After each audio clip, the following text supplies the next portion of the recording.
Mr. President. Mr. President. The Honourable Shane Mallard. Thank you, Mr. President. My question is directed to the Leader of the Government and the Minister of Roads and Maritime and Freight. Can the Minister please update the House on the progress the New South Wales Government is making on cleaning up the Alexandria landfill site at St Peters? Cleaning up. Look, I thank the honourable member for his question, and I've got to tell you it's an important question, especially one from someone who is a resident of St Peters, and I'm disappointed that it's a question I haven't had from the Labor opposition. The State Labor Party seems not interested, but I do have to say that the federal Labor member down there, Albo the Good, is interested in this issue. Mr. President, the Alexandria landfill site at St Peters Order! There is far too much noise in the chamber.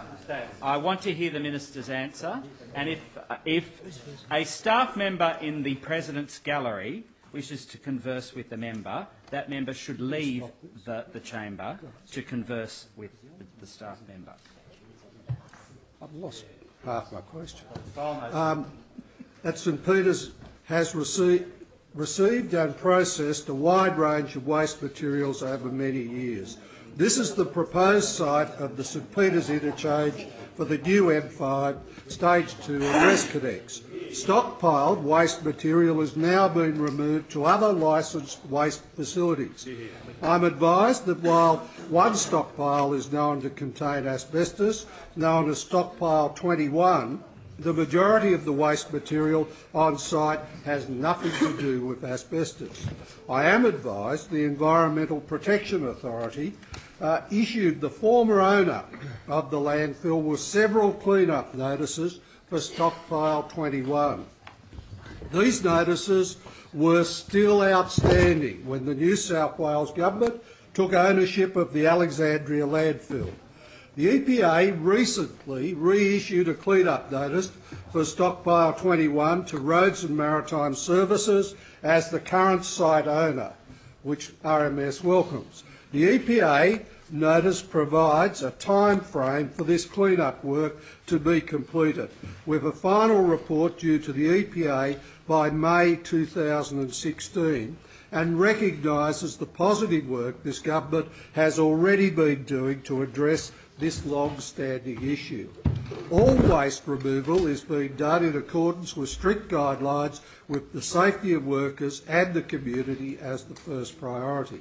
Unfortunately, a small number of protesters have conducted a misguided and misinformed scare campaign around the landfill site.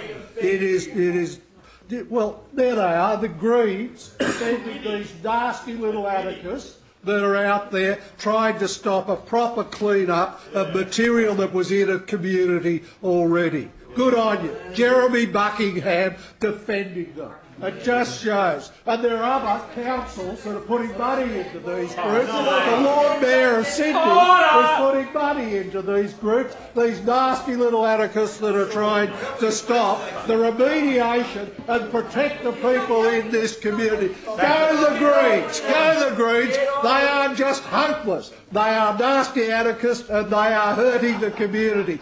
The local federal member is working with us as we are to try and fix this problem. Mr.